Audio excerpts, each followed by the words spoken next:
Il ressort de l'ensemble des échanges que plusieurs personnages dialoguent dans différents lieux, principalement au domicile familial, au travail et dans des espaces publics, autour de sujets liés au déplacement, aux responsabilités, aux relations amoureuses, à l'argent, au travail et à la famille. Un homme explique être arrivé après un long voyage fatigant depuis une autre ville, affirmant qu'il est venu en urgence après avoir été appelé, qu'il a dépensé tout l'argent qu'il avait et qu'il s'est épuisé physiquement et moralement, tout en reprochant à l'autre personne de ne pas mesurer ses efforts. Il précise qu'il ne veut plus poser de questions ni se mêler de ce que font les autres, car il se sent accablé et incompris. Il raconte ensuite qu'il envisage de quitter son travail, mais qu'on lui répond que cette décision serait irresponsable, car il laisserait seules certaines femmes de la maison, qu'il aurait du mal à retrouver un emploi et qu'il doit continuer à subvenir aux besoins du foyer. Il se défend en affirmant qu'il travaille depuis de nombreuses années, qu'il n'a jamais dépensé son salaire pour lui-même, que le problème n'est pas l'argent mais l'absence de reconnaissance, et qu'il assume à la fois des rôles domestiques, logistiques et émotionnels sans jamais être valorisé. Il confie avoir quitté les lieux parce qu'il a été accusé de vol, expliquant que la méfiance règne constamment autour des personnes riches et que, même innocent, il est toujours soupçonné, ce qui l'a profondément blessé. Par ailleurs, une autre discussion montre une atmosphère plus légère, où deux personnes échangent sur leurs nouvelles, se proposent des activités comme aller au cinéma en plein air, faire une promenade en bateau ou cuisiner ensemble, et expriment leur satisfaction d'être ensemble. Il est aussi question d'une femme nommée Aïda, de son état de santé, de son départ rapide, de sa grossesse et du bébé, avec des regrets de ne pas avoir partagé un repas préparé avec soin. Un homme explique ensuite qu'il doit partir s'occuper d'elle parce que c'est son tour de veiller sur elle, reconnaissant qu'elle est épuisée à cause de lui et qu'il n'est pas possible de passer plus de temps ensemble dans cette période. Une tension apparaît lorsqu'il est accusé de vouloir s'éloigner, ce qu'il nie, jurant que ses intentions n'étaient pas mauvaises et promettant de ne plus partir sans prévenir. La grossesse est confirmée, ce qui ajoute de la pression, et des décisions pratiques sont prises concernant le logement, les études et l'organisation du quotidien.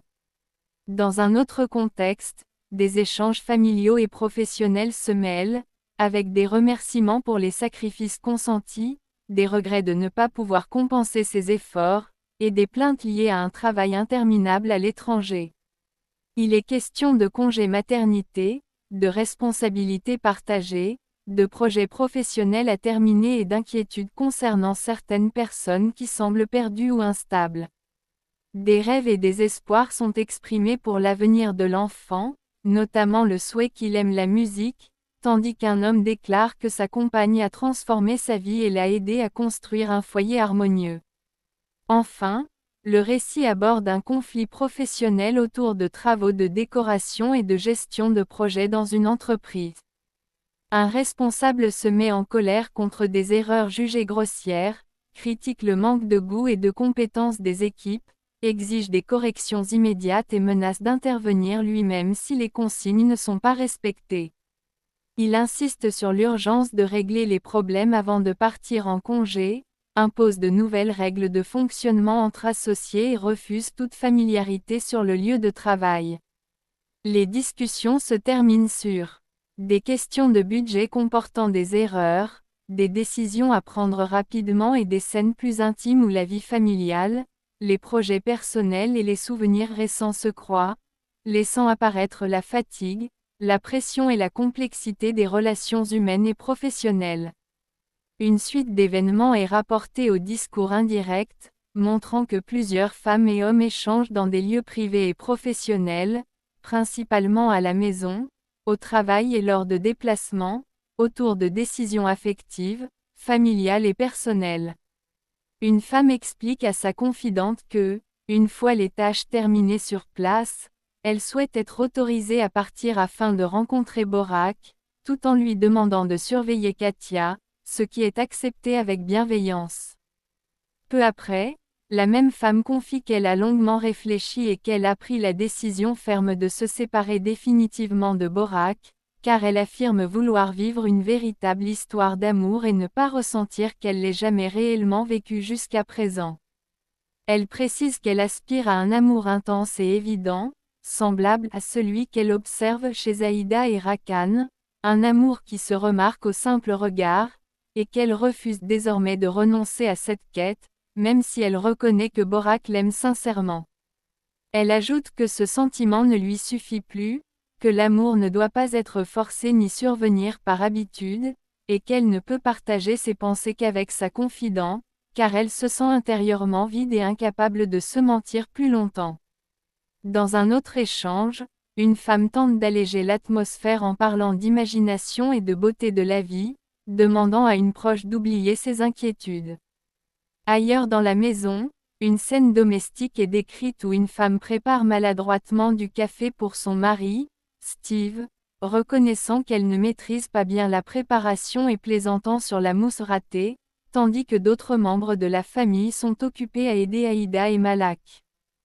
Elle se plaint avec autodérision de ne pas réussir à faire un simple café et appelle sa mère au téléphone, la rassurant sur son état de santé, expliquant qu'elle s'est simplement étouffée en mangeant des graines, et s'enquiert de la santé de sa mère tout en lui exprimant son manque.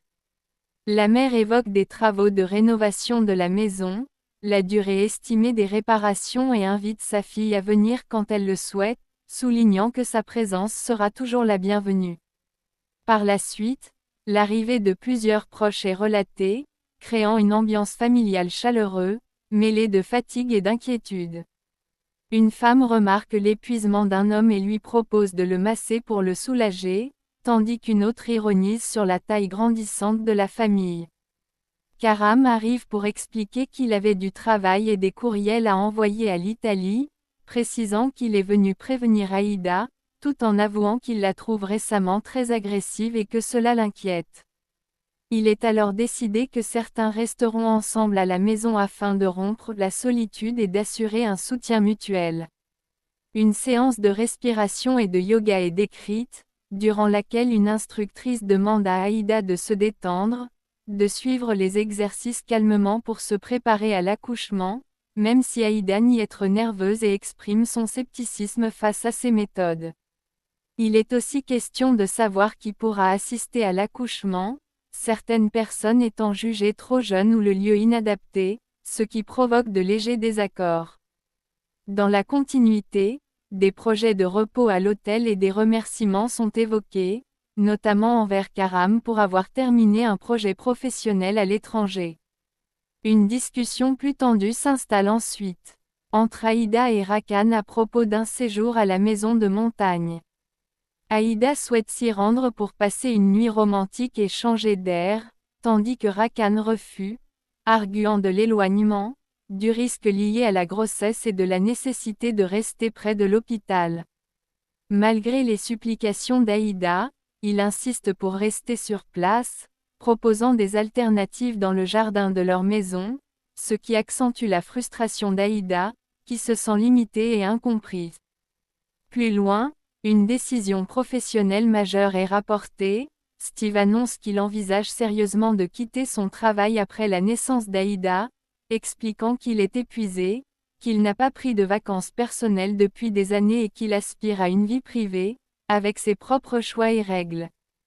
Hanan tente de le retenir en lui proposant une augmentation de salaire et un voyage, mais il affirme que le problème n'est pas financier, qu'il est moral et existentiel. Malgré la douleur de cette annonce, certains reconnaissent que sa décision est juste et nécessaire pour qu'il construise enfin sa propre vie. Enfin, une situation de crise survient lors d'un déplacement en voiture, où Aïda et Rakan se perdent, tournent en rond et se disputent sur la cause d'une panne soudaine du véhicule. Rakan affirme que la voiture s'est arrêtée d'elle-même à cause d'un problème mécanique ou électrique, tandis qu'Aïda l'accuse implicitement de vouloir éviter le voyage.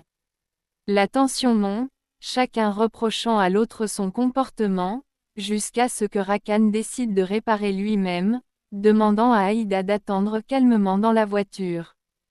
En parallèle, Une scène professionnelle montre un supérieur réprimandant sévèrement Adam pour le désordre laissé dans l'entrée et le manque d'organisation sur le chantier, soulignant l'incompétence de l'équipe et son propre épuisement face à ces négligences répétées, concluant dans un mélange de colère, de lassitude et de résignation.